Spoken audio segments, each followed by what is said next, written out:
সত্য এখন ব্যক্তিগত হয়ে গেছে, যে আমি কোন একক সত্য নাই, এরকম মনে করা হয়, অনেক মনে করা।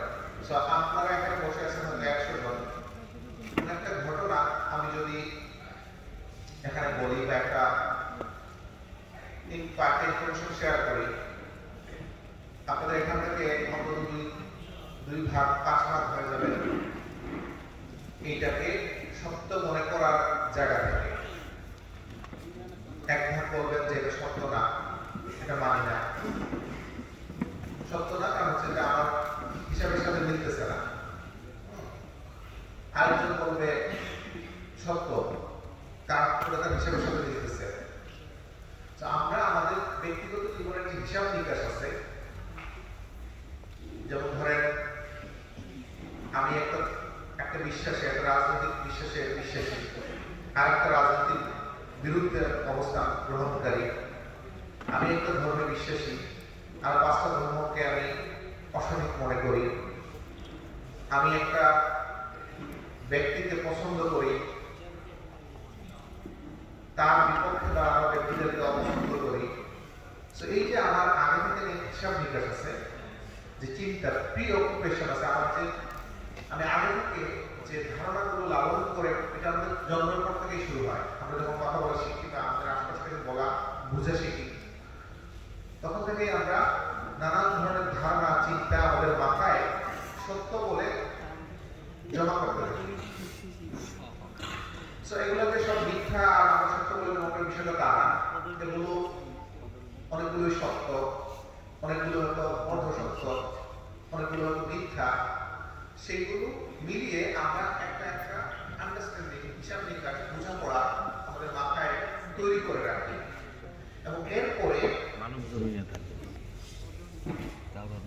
ওই হিসাব নিকাশ বোঝাপড়ার ভিত্তিতে যখন যে ইনফরমেশনগুলো পাই, সেগুলোকে সত্য অথবা অসত্য বলে বিশ্বাস করি। যেমন ধরেন আমি যদি বলি শেখ হাসিনা অনেক বড় দুর্নীতিবাজ এক মহিলা ছিল, এটা বলার পরে আমি জানি না এই হাউসের কতজন একমত হবে অথবা সবাই হয়ে যেতে পারে, বা আমি এই কথা যদি গিয়ে একটা পাবলিক রাস্তা দাঁড়িয়ে বলি, ওখানে 100 জন লোকের শুনে 50 জন লোক আমি সত্য বলছি, আবার আরো 20 জন তুই দেশ বিরোধী, হ্যাঁ তুই অসত্য বলতেছিস, তুই স্বাধীনতা বিরোধী। আচ্ছা, এই যে লোকগুলা এই প্রতিক্রিয়াগুলো জানাচ্ছে, আপনি সত্য বলছেন আর কেউ বলছেন তুই অসত্য বলতেছিস, এদের কারণ আছে, কিন্তু কোন প্রমাণ নাই যে আমার এই কথাটার ব্যাপারটা, আমার এই কথাটা যাচাই করে বলতেছে। তারা কি আমার কথাটা, আমি বললাম হাসিনা দুর্নীতিবাজ, অনেক বড় দুর্নীতিবাজ, হাসিনা যে দুর্নীতি করছে কিংবা করে নাই, এটার ব্যাপারে তাদের কাছে কোনো ডকুমেন্ট নাই তাদের কাছে। আমার কাছে আছে কি নাই আমি বললাম না, কিন্তু তারা যে ইমিডিয়েটলি 50 জন লোক এটা ডিনাই করে ফেলবে, আর 50 জন লোক কিংবা আরো কিছু লোক এটাকে সত্য বলে বিশ্বাস করে ফেলবে। এইটা হচ্ছে আমাদের নেচার, মানুষের নেচার, যে সে যে বিশ্বাস লালন করে, যে শেখ হাসিনাকে ভালোবাসে, তার রাজনীতি করে, সে মনে করে শেখ হাসিনা একজন আউলিয়া লেভেলের কেউ। আবার যে শেখ হাসিনাকে পছন্দ করে না, সে মনে করে শেখ হাসিনা সবচেয়ে বাংলাদেশের রাজনীতি সবচেয়ে খারাপ মানুষ। এই যে ব্যাপারটা, এটা কিন্তু সবার মধ্যে থাকে, এবং এটা সোশ্যাল মিডিয়ার যুগে এসে এটা খালি এমপ্লিফাই হয়, এই ধারণাগুলো মানুষের মধ্যে খালি বাস থাকে। এই সংকটের মধ্যে আমরা এখন বাস করতেছি, যে আমাদের মধ্যে আগে থেকে নানান কিছুকে যাচাই বাছাই ছাড়াই সত্য কিংবা অসত্য বলে ধরে নেওয়ার প্রবণতা আমাদের মধ্যে বিদ্যমান। সেটা যদি আমার সেটাকে একটা উত্তরণ ঘটাতে না পারি, যে আমি আগে থেকে যা জানি, যা বিশ্বাস করি, যা পছন্দ করি, যা ভালোবাসি, যা ঘৃণা করি, যা অপছন্দ করি, এই ব্যাপারগুলো একদম সঠিক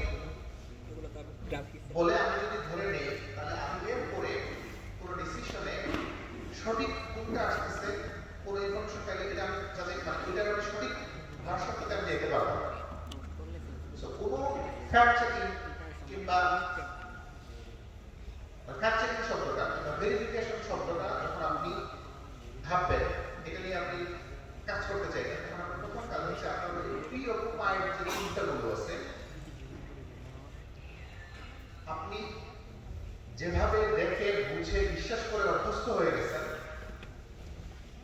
সেইটাকে আপাতত ওইটাকে একটা কোয়েশ্চেন মার্কের মধ্যে রাখা। এটার মানে এটা না যে আপনি যারা শুনতেন বিশ্বাস করতেন, যারা ভালোবাসেন, যারা পছন্দ করেন, সব অসত্য হয়ে গেছে, বিষয়টা তা না। কিন্তু আপনি নতুন ইনফরমেশন নেওয়ার সময়, এই জন্য আমি বললাম যে হাসিনা দুর্নীতিবাজ। দুর্নীতিবাজ মানে হচ্ছে টাকা পয়সা খরচ করে। আমি বলতেছি যে খুনি, শেখ হাসিনা যে খুনি বা খুনের কারবারে করেছে, এটা মোটামুটি এভিডেন্স দিয়ে প্রমাণিত ইতিমধ্যে। তো শেখ হাসিনা নিজে টাকা ইনকাম করছে কিনা অবৈধভাবে, এইসব করতে গিয়ে তার অনেক টাকা বানাইতে দিচ্ছে, সে টাকা নিজে ইনকাম করছে, সে নিজের দুর্নীতি, আর্থিক দুর্নীতির সাথে জড়িত কিনা, এটার ব্যাপারে আমাদের কাছে হয়তো অনেক এভিডেন্স বা কি নাই। সো এটা আমাকে একটা এজাম্পশন থেকে বলতে হবে, অথবা আমাদের ইনফরমেশন নিয়ে এসে বলবো। কিন্তু এই যে নতুন একটা ইনফরমেশন নিয়ে আসতেছি, কেউ একজন নিয়ে আসতেছে আপনার সামনে, তখন আপনার আগের বিশ্বাসটা আপনি ফেলে পোস্টপোন করে রাখতে হবে, রেখে একবারে কোয়েশ্চেন করতে হবে। ওকে, ঠিক আছে, আপনি যে বলতেছেন শেখ হাসিনা দুর্নীতিবাজ, অ্যাভেলেবল ইনফরমেশনের বা ডকুমেন্ট এভিডেন্সের ভিত্তিতে আলোচনা মনে এরকম কোনো কনক্লুশন আগে কেউ আসছে, এটা আমি জানি না। আপনি যে কনক্লুশনে আসতেছেন বা এই কথাটা বলতেছেন, কিসের ভিত্তিতে বলতেছেন?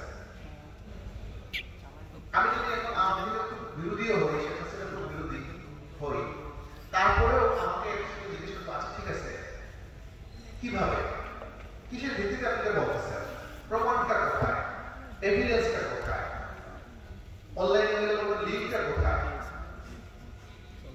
এটা আমরা বলি লিঙ্ক করি।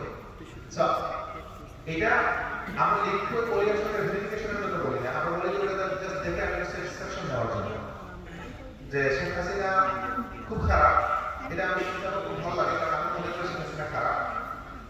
এখন ওই লিঙ্কটা দেখে আমার একটু ডোপামিন নিশ্চিত করা দরকার, লিঙ্কটা দেখে 5 মিনিট পড়বো কিংবা ভিডিও দেখে হাসবো, মজা নেবো, এই জন্য লিঙ্কটা খুঁজি। কিন্তু আপনি লিঙ্কটা খুঁজতে হবে বা এভিডেন্সটা খুঁজতে হবে ওইখানে যা বলা হয়েছে